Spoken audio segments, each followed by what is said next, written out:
Hello everyone, welcome to my channel Pioneer Coaching Center of English Care. Students, today I am going to deal with a set practice day 1 based on the previous year's questions asked in MTS examination conducted by SSC. इसमें कुल 25 questions आपको दिए जाते हैं और multiple choice questions होते हैं। आपको क्वेश्चंस को ध्यान से पढ़कर सही ऑप्शन को सिलेक्ट करना है। सिर्फ प्रैक्टिस शुरू करने के पहले मैं कहना चाहूंगा कि यदि आपने अभी तक मेरे चैनल को सब्सक्राइब नहीं किया है तो इसे सब्सक्राइब कर लें, बेल आइकन को टच करके ऑल को क्लिक कर लें ताकि आपको लेटेस्ट नोटिफिकेशंस मिलते रहें। आइए इस सेट प्रैक्टिस को शुरू करें। क्वेश्चन नंबर 1 आपका है, select the incorrectly spelled word. You have been given 4 options, one of which is incorrectly spelled और उसी को आपको फाइंड आउट करना है।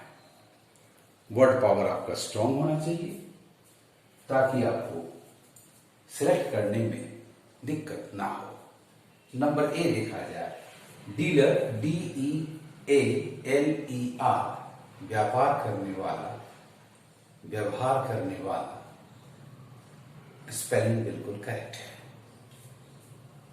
नंबर बी, हेजिटेट, जिस वर्ड के अंत में एट आता, एट, जैसे क्रिएट, पॉलिनेट, रिक्रिएट, रेसिप्रोकेट, हमेशा सफिक्स ATE होना चाहिए, जबकि ऑप्शन नंबर बी में स्पेलिंग आपका ETE है। So the right spelling of hesitate is HESITATE, जबकि यहां हमें मिल रहा है ETE। So this is the right option, incorrectly spelled word number B. Option number C, queen, QUEER, correct spelling, meaning विचित्र। And number D, obvious, OBVIOUS, it is also correctly spelled word meaning astonished. Now come to question number 2. Question number 2. Select the most appropriate option to fill in the blank. आपको एकदम सही option पकड़ना है ताकि इस blank space को आप पूरा कर सकें। Now read the sentence given with a blank space. Today banking in a seamless world. Course देखें, आपके सेंटेंस का सब्जेक्ट है banking in a seamless world. Blank space के बाद एक कॉम्प्लीमेंट आ रहा है, अ डिस्टिंक्ट रियलिटी। मतलब ये अ डिस्टिंक्ट रियलिटी कॉम्प्लीमेंट जो है subject banking in a seamless world को इंट्रोड्यूस कर रहा है। जब भी आप किसी को इंट्रोड्यूस करें तो आपको जरूरत होती है प्रेजेंट टेंस में verb to be, is and are. यहां आपका subject banking in a seamless world third person singular है, अतः सही ऑप्शन आपका इज होगा। Right answer number C. बड़ी आसानी से आप कर पाएंगे स्टूडेंट्स। एक एक पार्ट को ध्यान से पढ़ें, रेगुलरली प्रैक्टिस करेंगे तो समय भी आपको कम लगेगा। अचानक एग्जामिनेशन में जाएंगे तो आपको दुविधा होगी, you will waste your time. Now come to question number 3. Select the most appropriate one word substitution for the given word. जो शब्द दिया गया है उसके लिए आप ऐसा विकल्प चुनें जो मात्र एक शब्द का बना हुआ हो। आइए गिवन वर्ड्स को पढ़ें। वन हु इंटरफेयर्स, वह जो हस्तक्षेप करे, in the affairs of others, जो दूसरों के मामले में टांग अड़ा है, ऑफन फॉर सेल्फिश रीजंस, प्राय अपने निजी स्वार्थ के लिए, अपने फायदे के लिए। वह व्यक्ति जो अपने निजी स्वार्थ के लिए दूसरों के मामले में टांग अड़ाए, उस व्यक्ति को स्ट्रेंजर नहीं कहते, अजनबी नहीं करते, उस व्यक्ति को इंटरप्रीटर नहीं करते, व्याख्या करने वाला नहीं कहते, उस व्यक्ति को इंटरलोपर कहते। यस, इंटरलोपर, बीच में घुस जाने वाला इंटरलोपर कहते हैं, फॉरेनर नहीं कहते, विदेशी नहीं होता।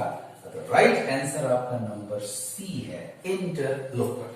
Now come to question number 4. Select the most appropriate meaning of the given idiom. आपको idiom दिया गया है एक और उसका सही अर्थ चुनना है दिए गए 4 ऑप्शंस में से। आपका idiom है to get on the nerves, किसी के नर्व्स को दबाना, उस पर प्रेशर देना। आप किसी के भी नर्व्स को प्रेस करेंगे, दबाएंगे तो ही विल और she will feel irritated. Right option मिल गया आपका। जैसे ही वर्ड पावर आपका अच्छा होगा, इन सारी चीजों से आप आसानी से करके निकल जाएंगे। तो राइट आंसर आपका नंबर ए हुआ, टू इरिटेट, तिलमिला देना, परेशान कर देना, गुस्सा दिला देना। टू गिव मेडिसिन, दवा देने का अर्थ है नहीं। Option C to have illness, बीमारी होना, इसका भी अर्थ नहीं है।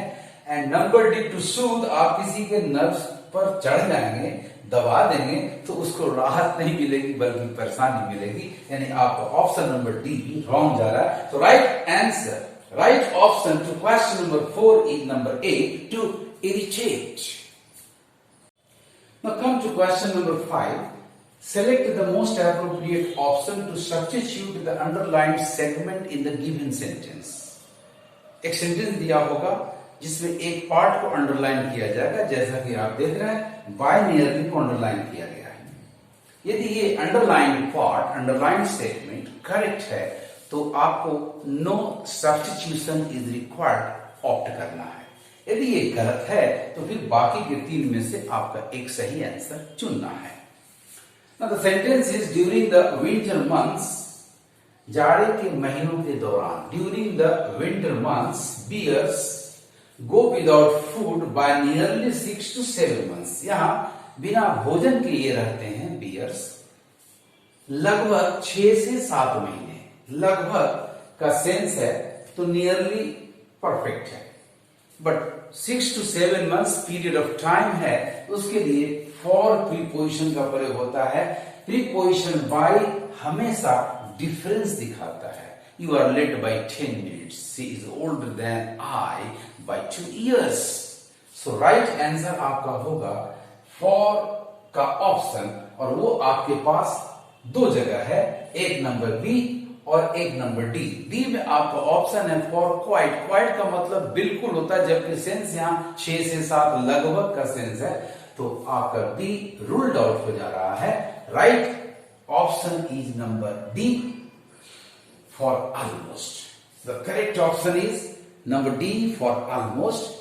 During the winter months bears go without food by nearly 6 to 7 months में by nearly is not correct, grammatically wrong, because the time 7 to 6 months, 6 to 7 months is a period one, and a period of time always takes the preposition for. So by nearly must be substituted with number D for almost. Now come to question number 6. Select the incorrectly spelled word. उस word को चुने जो spelling में गलत है। Number A देखें, edible, EDIBLE correct spelling, खाने योग्य। Number B meddle, MEDDLE correct spelling, बीच में या छेड़छाड़ करने वाला officious person. Number C condition, CONDITION दशा, स्थिति, अवस्था, बिल्कुल करेक्ट स्पेलिंग है। नंबर डी ऑथोरिटी, अधिकार, मलकियत। ऑथोरिटी OUO यहां रॉन्ग जा रहा है। It's right spelling is AUTHORITY। So mark number D as the correct answer. Now come to number 7. Select the most appropriate synonym of the given word. Select the most appropriate synonym of the given word. दिए गए शब्द का सही synonym पर्यायवाची शब्द आपको 4 options में से चुनना है। The word given is protest. Protest का मतलब होता है टू अपोज, विरोध करना। अब ऑप्शन को सिलेक्ट करें। नंबर ए फेवर, विरोध नहीं, समर्थन करना, पक्ष लेना। बी सपोर्ट, पक्ष लेना, समर्थन करना। सी एसिस्ट, जब पक्ष लेंगे तभी असिस्ट करेंगे। यानी ए बी सी तीनों गलत ऑप्शंस हैं। नंबर डी ऑब्जेक्ट, यस, आपत्ति करना, विरोध करना। Right answer is number D. Now come to question number 8. Select the most appropriate option to fill in the blank. खाली जगह को भरने के लिए appropriate option चुनना है। The sentence is the dash for a vaccine could take up to a year. कोई भी नई दवा vaccine take up to a year यानी समय लेगा, अर्थात उसकी खोज की जाएगी। अब खोज के लिए राइट वर्ड पकड़ना है स्टूडेंट्स।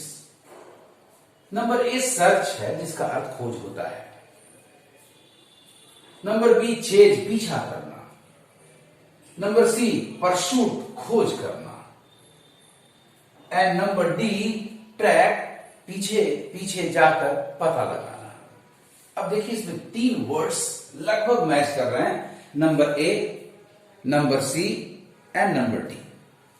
सर्च, हम किसी बात का पता लगाते हैं, किसी व्यक्ति का पता लगाते हैं, ढूंढने के सेंस में कि ये चीज कहां मिलेगी, कैसे मिलेगी, इसे हम सर्च करते हैं। परसूट, हम किसी ज्ञान की खोज करते हैं, किसी विषय पर शोध करते हैं, आप हायर स्टडीज करते हैं कुछ ढूंढने के लिए, इसे परसूट कहते हैं। ट्रैक, कोई भी आपका लेटर, कोई भी पार्सल आने वाला है तो आपको एक नंबर दिया जाता है। उस नंबर को आप टच करके या नंबर को टाइप करके गूगल पर आप देखते हैं कि ये अभी सामान, ये एनवेलप कहां पहुंचा है, आप उसे ट्रैक करते हैं। यानी आपके तीनों ऑप्शंस में से given sentence the for a vaccine में एप्रोप्रिएट वर्ड सर्च हो रहा है। परसूट नहीं होगा, ट्रैक नहीं होगा। ट्रैक ऑलरेडी वो चीज है, उसका पता लगाते हैं। परसूट वो भी ऑलरेडी है, हम उसे पाने के लिए प्रयास करते हैं, स्टडी करते हैं। सर्च, ढूंढते हैं ये कैसे बना है, ये कैसे निकाले, वो मिसिंग चीज होती है, अर्थात या अनइन्वेंटेड होता है, तो उसके लिए हम सर्च कहेंगे। Right option number A. The search for a vaccine could take up to a year. Now come to question number 9. Select the most appropriate option to fill in the blank. फिर आपको खाली जगह को भरना है। The sentence is I hope your parents dash soon. यानी अर्थ आ रहा है कि मुझे आशा है आपके माता पिता जल्दी ही चंगे हो जाएंगे। जब भी होप करें तो आपकी क्रिया would plus main verb one होती है। एक्सपेक्ट करें तो will plus main verb one होती है। अब आइए ऑप्शन ढूंढते हैं। Option number A R recovering, ये गलत है। जब रिकवर कर रहे हैं तो फिर होप किस बात का? रिकवर प्रेजेंट इंडेफिनिट में ऐसा रोज होता है, ऐसा हमेशा होता है। प्रेजेंट इंडेफिनिट यहां ऑप्शन सही नहीं आ रहा है। शुड रिकवर, ये सलाह दे रहे हैं या अनुमान कर रहे हैं। शुड रिकवर, ठीक हो जाना चाहिए, ये भी गलत ऑप्शन है। आर रिकवर, इसका मतलब आर के साथ एमी नंबर वन आ रहा है, जो कि टेंस के अनुसार फिट नहीं है। आर रिकवरिंग हो सकता है, आर रिकवर्ड हो सकता है, बट आर रिकवर नहीं होगा। आइए चारों के चारों ऑप्शंस में से कोई मैच नहीं कर रहा, लेकिन किसी एक को तो चुनना है जो सबसे निकट हो। तो आइए नंबर बी ऑप्शन आपका जा रहा है। हालांकि इसमें कमी है, वुड होना चाहिए था, या होप या विश करने के लिए मे मॉडल वर्ब का प्रयोग करते हैं। हमारी क्रिया होनी चाहिए थी मे रिकवर सुन और वुड रिकवर सुन, बट ऐसा चूंकि ऑप्शन नहीं है तो हम ये मान के चलेंगे कि यहां मे या वुड को अंडरस्टूड रखने का प्रयास किया गया है। तो एक आंसर, चूंकि नन ऑफ दीज का कोई ऑप्शन नहीं आ रहा स्टूडेंट्स, तो राइट ऑप्शन आप मारेंगे number B recover. I hope your parents recover soon. Number 10 देखा जाए, select the most appropriate option to fill in the blank. Again blank space को भरना है, तो आप सेंटेंस को पढ़ें। मेनी टेल्स, अब टेल्स के लिए एक एडजेक्टिव चाहिए, मेनी उनकी संख्या बता रहा है। Evoke the memory of Akbar and Birbal, बहुत सी इस तरह की कहानियां देखेंगे, कौन सा वर्ड आता है, कौन सा एडजेक्टिव आता है। इस तरह की कहानियां हमें अकबर और बीरबल की याद दिला देती हैं, उनके याद को ताजा कर देती हैं। आइए फर्स्ट ऑप्शन पढ़ें, पॉपुलिस्ट। पॉपुलिस्ट एक पॉलिटिशियन होता है जो लोगों को, जनसाधारण को अब वोट अधिक से अधिक पाने के लिए उनको लुभाने का प्रयास करता है। तो पॉपुलिस्ट का अर्थ हो जाता है लोक लुभावन नेता। ये ऑप्शन गलत जा रहा है। पॉपुलेटेड का मतलब होता है आबादी वाला, आबादी से भरा हुआ। अ पॉपुलेटेड एरिया, अ पॉपुलेटेड विलेज। रॉन्ग आंसर है। नंबर सी, पॉपुलस का मतलब होता है घनी आबादी वाला, बहुत आबादी वाला, जैसे Kolkata is a populace city, ये भी फिट नहीं है। एंड पॉपुलर, यस, हर व्यक्ति के जो वहां पर ये कहानी है, अकबर बीरबल विनोद कथा। राइट ऑप्शन पकड़ा गया students. Right answer is number D, popular. So many popular tales evoke the memory of Akbar and Birbal. Now come to question number 11. Identify the segment of parts को पहचाने in the sentence containing a grammatical error, जिसमें grammar की अशुद्धि हो। Yes, बहुत ध्यान से एक एक पार्ट को पढ़ेंगे स्टूडेंट्स। Have you decided, क्या आपने तय किया? बिल्कुल correct. What you want to become, आप क्या बनना चाहते हैं? बी और सी भी बिल्कुल करेक्ट जा रहा है। When you grown up, you subject के साथ grown up main verb 3 directly नहीं आ सकता।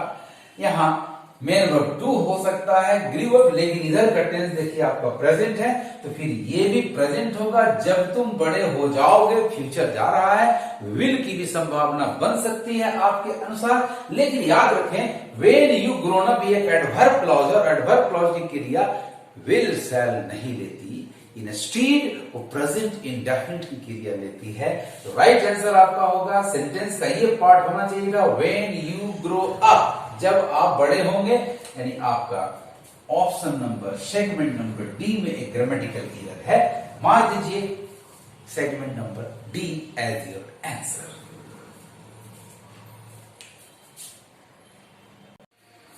Come to question number 12.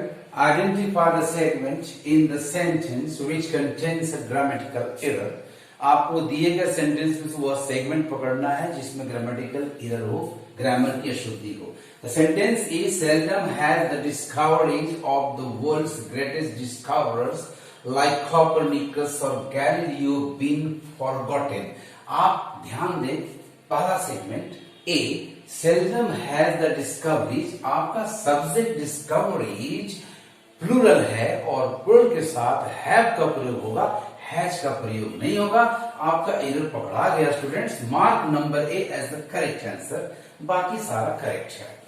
Number 13 में आइए, select the most appropriate meaning of the given idiom. दिए गए इडियम का सटीक अर्थ पकड़े दिए गए ऑप्शंस में से। आपका इडियम है by the same token. Token का मतलब होता है एक ऐसा वे जिसके जरिए आप कोई काम करते हैं, जैसे आप पैसा चुकाते हैं रेस्तरां में जाकर काउंटर पर, वो डोसा आपको लेना है तो जो भी चार्ज आपने दी, जो भी आपकी कीमत अदा की, उसने का एक टोकन देता है, एक छोटा सा चिट या कुछ राउंड थिंग जैसे स्ट्राइकर वगैरह है वो देता है और उसको काउंटर पर देते हैं आप, तो आपको डोसा डिलीवर होता है। एक उदाहरण दिया, यानी एक तरीका, एक वे का सेंस आ रहा है। अब ऑप्शन में देखिए, इन द सेम बस, टोकन बस के लिए होता नहीं है। Use the same ticket, ticket होता नहीं है। यूज द सेम पासवर्ड, इसका अर्थ पासवर्ड होता नहीं है। इन द सेम वे, उसी तरीके से। Yes, token stands for a way. So right answer number D. Now come to question number 4. Select the most appropriate synonym of the given word. दिए गए शब्द का appropriate synonym आपको ढूंढ लेना है दिए गए ऑप्शंस में से।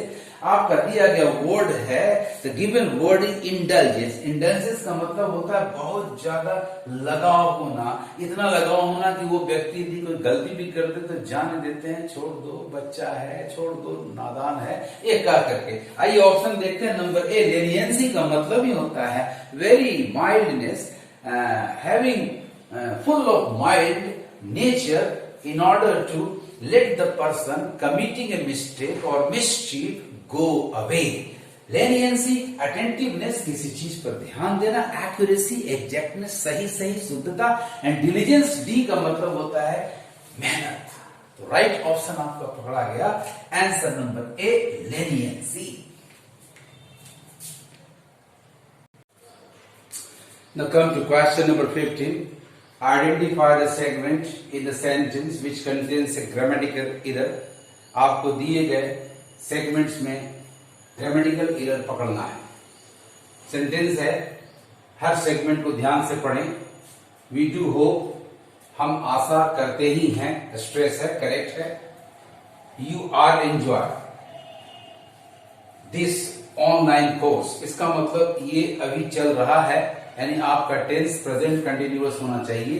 तो यू आर एंजॉय की जगह पर यू आर एंजॉइंग होगा। प्लस एंजॉय एक रिफ्लेक्सिव वर्ब है और यहाँ कोर्स आपका एक पीरियड ऑफ टाइम दिखा रहा है, अतः रिफ्लेक्सिव प्रोनाउन और प्रीपोजिशन विद की जरूरत नहीं है, यानी एंजॉय को केवल मेन वर्ब फॉर आईएनजी के रूप में चेंज कर देना होगा। So right answer is number B. The correction will be you are enjoying. The correct sentence will be, we do hope you are enjoying this online course in art and craft. Now come to number 16. Select the most appropriate antonym of the given word. दिए गए शब्द का appropriate antonym पकड़ें। Narrow, narrow का मतलब होता है संकीर्ण, जहां से निकलना कठिन हो। इसका एंटोनिम हो जाएगा वाइड, चौड़ा, फैला हुआ। तो ऑप्शन पकड़ें। ए, टाइट, लगभग नैरो से मैच कर रहा है। बी, वाइड, ठीक इसका अपोजिट है। फर्म, ये एक अलग अर्थ है। सॉलिड, ये भी एक अलग अर्थ है। फर्म का मतलब दृढ़, सॉलिड का मतलब ठोस, मजबूत। तो राइट ऑप्शन नैरो का एंटोनिम आंसर नंबर बी होगा, wide.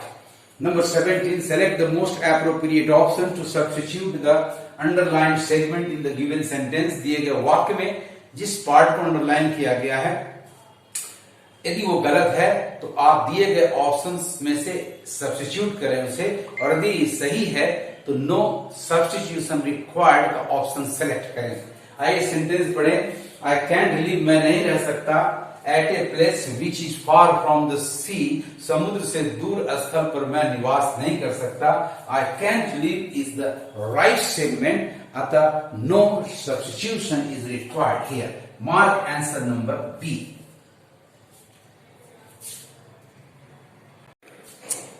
Now come to question number 18.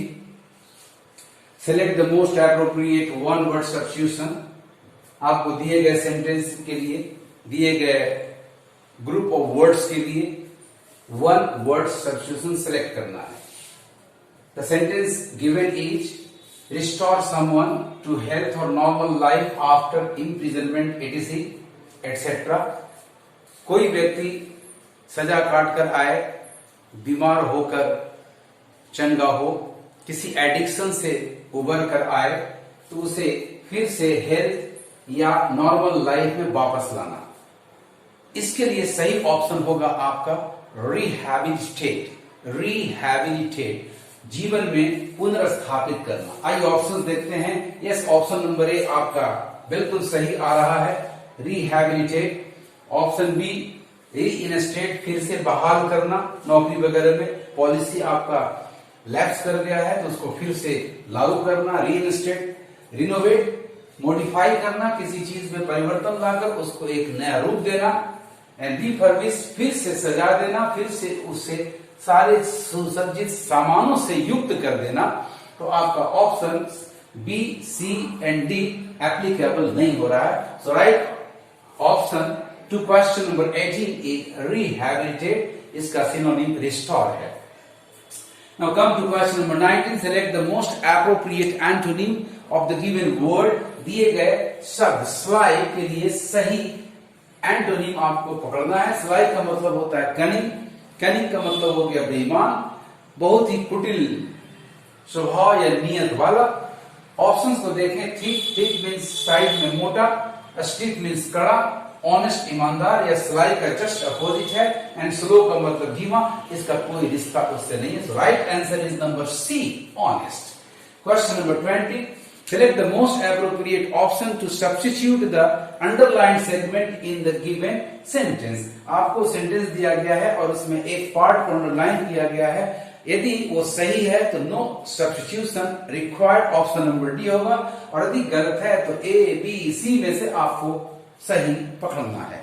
Now sentence को पढ़ें ध्यान से। There are many words, sorry,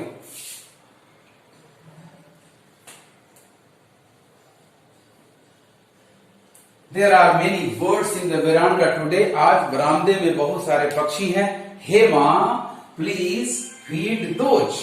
अब गौर से देखिए, बर्ड्स नाउन के लिए प्रोनाउन दोज को लाया गया है, जो कि दोज एक डिमॉन्स्ट्रेटिव प्रोनाउन है। इसे हम इंट्रोड्यूस करने के लिए या संकेत देने के लिए इशारा करते हैं। किसी भी नाउन को रिप्लेस करने के लिए हमेशा हम पर्सनल प्रोनाउन का प्रयोग करते हैं, अतः दोज की जगह यहाँ ऑब्जेक्टिव प्रोनाउन देव होना चाहिए। सो राइट ऑप्शन नंबर ए आपका बिल्कुल सही जा रहा है, फीड देम। फीड पास्ट होगा नहीं, क्योंकि आपका सेंटेंस इंपेरेटिव रिक्वेस्ट है, मेन वर्ब वन की जरूरत है। फीड फेड दोज ये भी पास्ट है, रूल्ड आउट हो गया, दोज भी गलत है। नो सब्स्टिट्यूशन ये भी आपका एप्लीकेबल नहीं होगा, क्योंकि सेंटेंस में के इस पार्ट में, इस सेगमेंट में एरर है। दोज की जगह देम होना चाहिए, और रिक्वेस्ट का क्रिया हमेशा मेन वर्ब वन होता है। तो right option is number A, feed them. Now come to the last part of this set practice, question number 21 to 25। इसमें कंप्रीहेंशन है, जो बेस्ड है ब्लैंक स्पेसेस पर, जिनको आपको फिल करना है। इस कंप्रीहेंशन क्वेश्चन नंबर 21 को 5 सब क्वेश्चंस में बांटा गया है, 21, 22, 23, 24। हर सब क्वेश्चन के आगे मैंने ब्लैंक स्पेस की संख्या दी है, नंबर 1, 2, 3, 4, 5, और हर नंबर के सामने 4 ऑप्शन दिए गए हैं, जिनमें से एक ऑप्शन सिलेक्ट करके आपको ब्लैंक स्पेस को भर देना है। ध्यान से पैसेज को पढ़ें। पैसेज के ब्लैंक स्पेस के आगे और बाद के शब्दों के आधार पर try to puzzle out the exact the appropriate option. One day while the magistrate was walking a market। भाई जब भी आप बाजार से गुजरेंगे तो भिन्न भिन्न जगहों से होते हुए गुजरेंगे, ये नहीं कि एकदम स्ट्रेट चले जाएंगे या किनारे से चले जाएंगे, ये संभव नहीं है। इस तरह के मूवमेंट को आप होते हुए जब निकलते हैं, is denoted by the preposition through. So right option आपका थ्रू हो गया, नंबर 1 का पहला B is the right answer. भाई मार्केट के अलोंग, किनारे किनारे जाएंगे नहीं, मार्केट के ओवर ऊपर से जाएंगे नहीं, मार्केट के साइड किनारे से आप जाएंगे नहीं। जब भी जाएंगे तो भिन्न भिन्न प्लेसेस, दुकानों से होते हुए गुजरेंगे। So one day while the magistrate was walking through a market he saw a crowd. उसने एक भीड़ देखी आउटसाइड ए पोल्ट्री शॉप। भाई चिकन के दुकान के बाहर में एक भीड़ देखी। ब्लैंक स्पेस 2 के बाद inquiry what the matter was, यानी पूछने पर पता चला। जैसे ही पूछा वैसे ही जानकारी लोगों ने उनको दी, यानी एज सुन एज का सेंस है स्टूडेंट्स। एज सुन एज के अर्थ में आपका सही प्रीपोजिशन ऑन होता है। सो राइट आंसर आप मार दें नंबर बी। सो रिजल्ट देता है, वेयर एज कंट्रास्ट शो करता है, हाउ एक सवाल बनाता है या एक्सप्लेन करता है, और यहाँ as soon as he inquired ऐसा सेंस जा रहा है। And the right option is on inquiring what the matter was learned। Subject आपका मैजिस्ट्रेट है, मैजिस्ट्रेट के लिए पर्सनल प्रोनाउन ही का इस्तेमाल करेंगे। याद रखें, जब भी किसी पदाधिकारी का जेंडर क्लियर न हो तो हमेशा मैस्कुलिन का इस्तेमाल करें। So right option is number D, he. So on inquiring what the matter was, he learned that a peasant, a किसान, had accidentally by अनजाने में, दुर्घटना बस ऐसा हो गया, blank space number 4, a heavy shack on the chicken, यानी एक भारी बोरा एक चिकन पर, एक मुर्गे पर गिरा दिया। अब गिराना के लिए क्रिया ढूंढे नंबर 24 के 4 में, ड्रॉप्ड मतलब गिरा देना, फील्ड भर देना, सेलेक्टेड चुन लेना, पिक्ड चुनकर उठा लेना।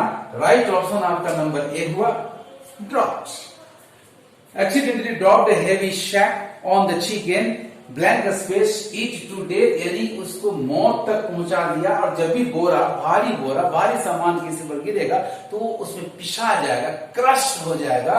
तो राइट ऑप्शन आपका पकड़ा गया 25 के 5 का, ब्लैंक स्पेस नंबर 5 का, क्रशिंग, आंसर नंबर बी।